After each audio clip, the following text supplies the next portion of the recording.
जल पाई हाहाकार नाल और बालीचुआ पानी एबे पालटिछि सहारा शोष मेंटाइबा पाई जिबाकु पडुछि प्राय 1 किलोमीटर तथापि सरकारक बेखातिर। ग्रामवासी बारंबार अभियोग करुथिले मध्य कर्णपात करुनाही प्रशासन। खणी घेରରେ थिबा एही गाँटी एबे जल बिना उपायहीन। आमे कहूचु जाजपुर सुकिंदा ब्लॉक कंस पंचायत अंतर्गत ओस्तापाल गाँवर घटना। स्वाधीनतार 73 वर्ष पर भी आज साधारण आदिवासी दलित और निष्पेषित जनता सेमानकर मौलिक अधिकार वंचित हेउछंती। खबर अनुसार पूर्वर आईडीसी खणी पानी गाड़ी द्वारा घरे घरे पीवा पानी जोगाई देउथिला, किंतु खणी बंद हेबा परे पानी न पाई हैरान हेउछंती ग्रामवासी। सरकारक द्वारा प्राप्त सोलार टैंक खराब होई पड़िथिबा बेले नलकूपरू बाहरुथिबा पानी कादुआ भली जहाकि साधारण जनजीवन को नष्ट करि देइछि।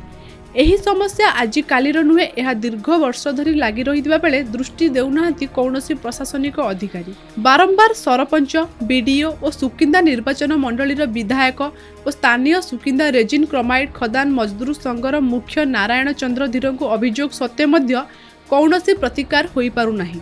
तेबे एही समस्या प्रति सरकार नित्यांत दृष्टि देवा पई साधारण रे दाबी हेउची। आज के आसी गलाने 19-20 वर्ष हेले आम पानी बहुत असुविधा। आम 2.5 किलोमीटर के आधा किलोमीटर पानी नहीं के आसु सेती पानी आम एई सीजन आम टिके पानी किछि ये होनी कि नालरू आनिकी आसु से खाऊँ।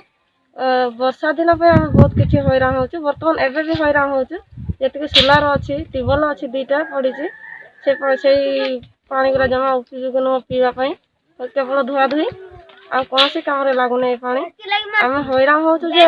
खाली पीवा खाइबा पानी बहुत भी हैरान हो जाते दौले गाड़ी आनी किसी जोगे दौले। बर्तमान माइक बंद है किसी आम ये करदेना सुविधा किसी करदेना। जाजपुर जिला सुकिंदारू जिज्ञासु साहू, कोणार्क न्यूज।